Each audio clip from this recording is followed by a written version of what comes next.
Neste ponto de vista, Omar Coelho, presidente da OAB Alagoas, é o nosso entrevistado. Doutor Omar, o senhor cumpriu com tudo que o senhor prometeu quando foi candidato a presidente da OAB. O senhor já disse que não é candidato à reeleição, mas vão cobrar do seu candidato se o senhor deixou de fazer algo que pretendia fazer.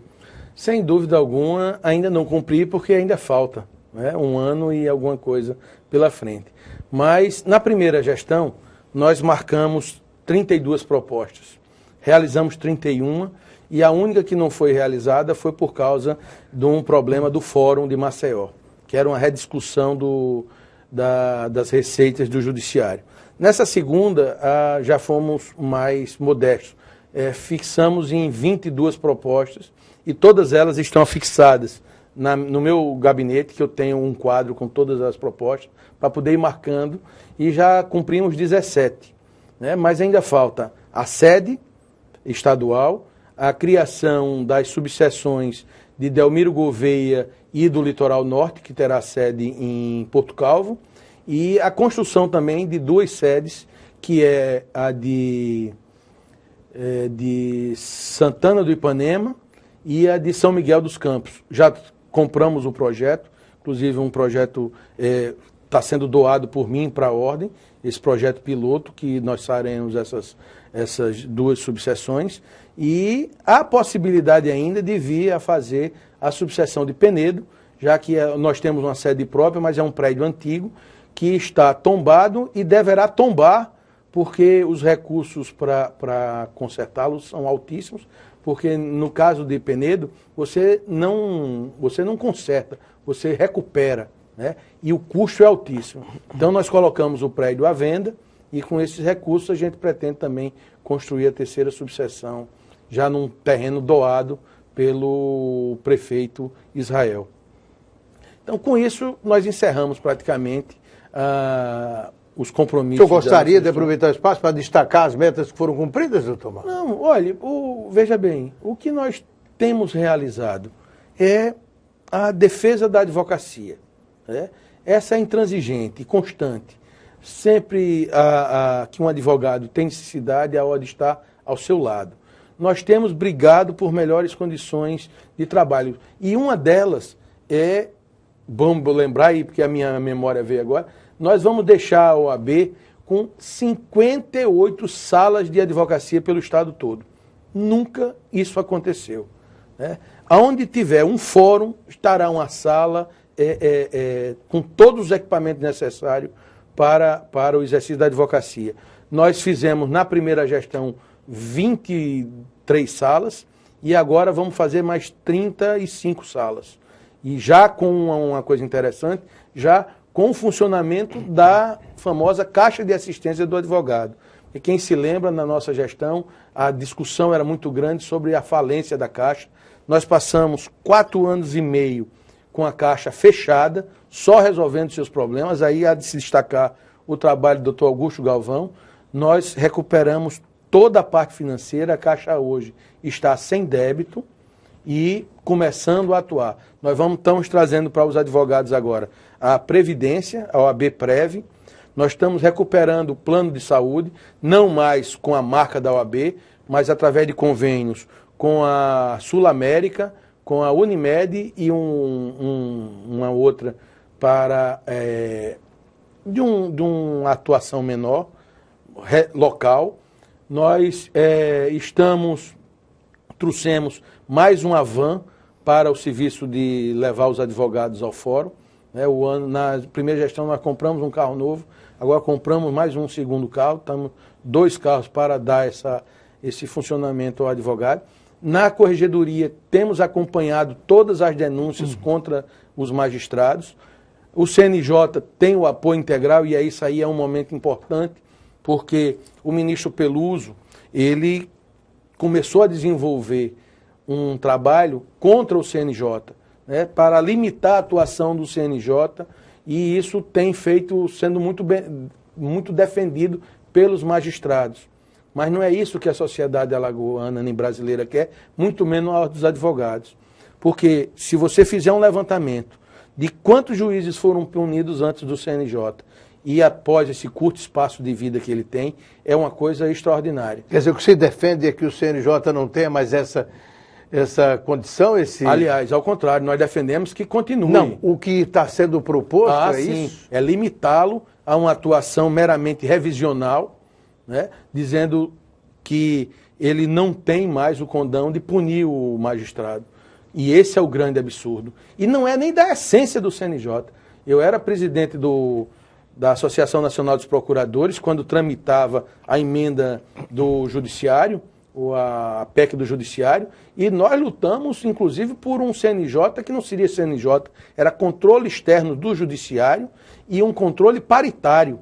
Não isso que tem hoje, mas já com essa deformação, né, só com os poucos advogados que lá estão, representando o poder judiciário, o poder legislativo, o Senado, a Câmara e Senado e a OAB, 2 integrantes, já dá para mudar muito. Por quê? Quando sentam, o coletivo senta, e os casos são tão escabrosos que nem os magistrados, na presença de pessoas estranhas a ele, têm condições de votar. E aí punem o magistrado. Mas sem isso, volta a ser o que era antes. Cada um se achando superior, independentemente sem receio de nenhuma punição, né? E isso não é o judiciário que nós queremos. O judiciário tem que ser aberto, transparente, e eu volto a repetir, porque às vezes não entra na cabeça de alguns magistrados. Um magistrado, desembargador, é funcionário público, servidor público, igual aquele servidor concursado que chega aqui e traz o café para a gente. Não muda absolutamente nada. Tem atribuições diferentes, mas não é melhor em nada.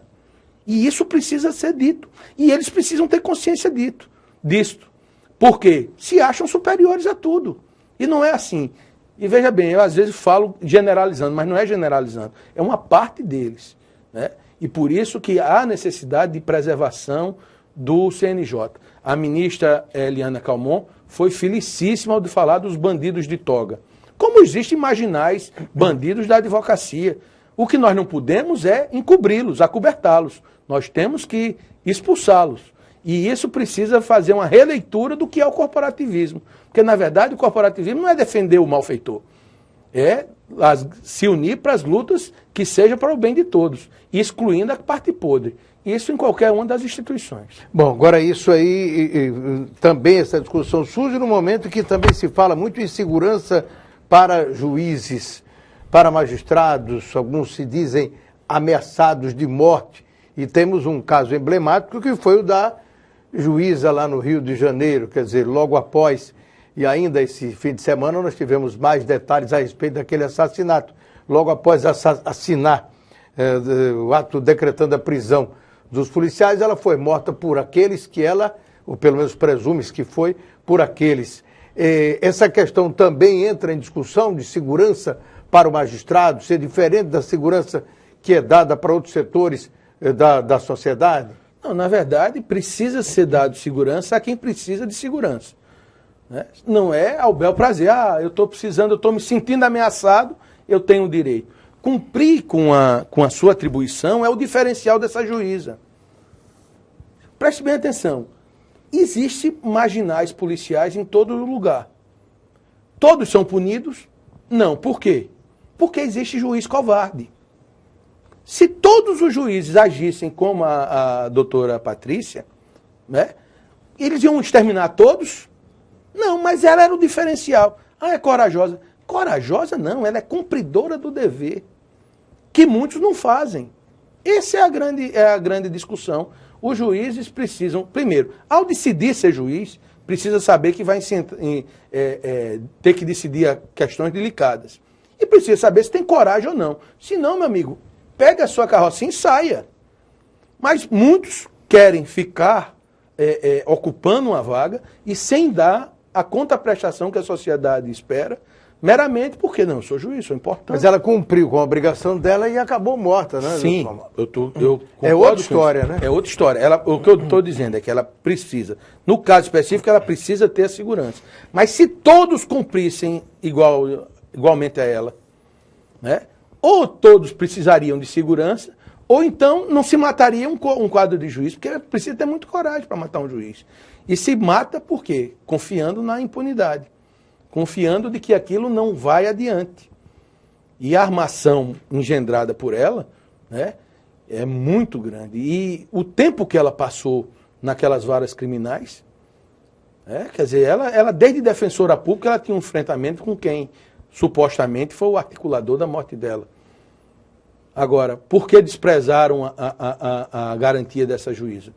Não pode ficar só no detalhe de quem pegou, quem não pegou. Eu acho que tudo tem que ser apurado e qualquer responsável tem que ser levado ao conhecimento público. Agora, volto a repetir, ela se destacava dos demais porque era cumpridora do dever. Não era porque tinha coragem, não era porque tinha absolutamente nada diferente. Ela cumpria integralmente com o seu dever, enquanto outros preferem ir se acomodando, deixando os processos rolarem, porque não acredito que só ela é a única juíza que mandava prender policial. Né? Se ela fazia mais do que os outros, é porque os outros não estavam atuando como deveria. Porque o que mais tem aí é policial marginal, infelizmente. Doutor Omar, e no caso nosso aqui, o senhor tem conhecimento de magistrados, de juízes que vivem sob ameaça de morte? Sim, tem juízes que se dizem ameaçados. Eu tive mesmo um caso da minha irmã, a doutora Nirvana Coelho de Mello, que já foi ameaçada, já passou muitos anos andando com segurança, né, até que o tribunal veio a tirar, e aí a gente dá a proteção que se precisa, mesmo porque também os casos são muito antigos, né, mas convém, às vezes, não ficar, relaxar nunca a segurança. Mas tem vários, os juízes que trabalham na 17ª Vara têm um problema sério de segurança, eles mesmos de vez em quando comentam, e isso o Estado tem a obrigação de dar garantia a esses servidores. Mas esse tipo de situação que aconteceu agora no Rio, que vivencia um magistrado alagoano, isso é uma situação geral no nosso país, doutor Omar? Ah, sim, porque é aquilo. Aqui, como não se acredita que se elucide nada, que se puna nada, fica muito mais fácil. Chega ali e manda matar. Eu já fui ameaçado algumas vezes, e faz tempo, graças a Deus, mas a primeira vez que eu fui ameaçado, um eletricista que trabalhou comigo viu no jornal a notícia e foi bater lá em casa. E para dizer, disse, doutor Omar, cuidado, porque tem gente com R$50 mata outra pessoa. E se mata realmente por R$50, né? Então, a nossa vida não vale absolutamente nada. A gente viu recentemente que as câmeras mostraram aquele me parece que foi um vereador que foi assassinado na porta de casa, a frieza do marginal que atirou nele e que saiu caminhando. Nesse momento, me lembrou agora que a gente tem que aplaudir a elucidação do caso do prefeito, do vereador de Anadia. E espero que, me parece que essa é a intenção, é que de agora em diante todos os crimes sejam efetivamente apurados o mais rápido possível. Se a gente não tivesse elucidado esse caso de vereador agora de Anadia, certamente outros iriam tombar até o processo eleitoral, porque está chegando o momento onde esses conflitos vão aumentar. Como também a necessidade de começar a se proteger melhor os nossos bancos, os carros fortes, porque é um momento eleitoral, tem muita gente que precisa de recursos e às vezes vai buscar no assalto os recursos para fazer suas campanhas. Doutor Omar, quer dizer que a violência que a gente sofre, a insegurança que a gente sofre ainda vai crescer por essa avaliação que o senhor está fazendo em função das eleições do próximo ano? O senhor responde daqui a pouco. A gente vai fazer mais um pequeno intervalo. Ponto de vista, nós estamos apresentando pela TV Assembleia. Nosso convidado hoje é o advogado Omar Coelho, que é presidente da Ordem dos Advogados do Brasil, presidente da OAB Alagoas. Nós voltamos já já.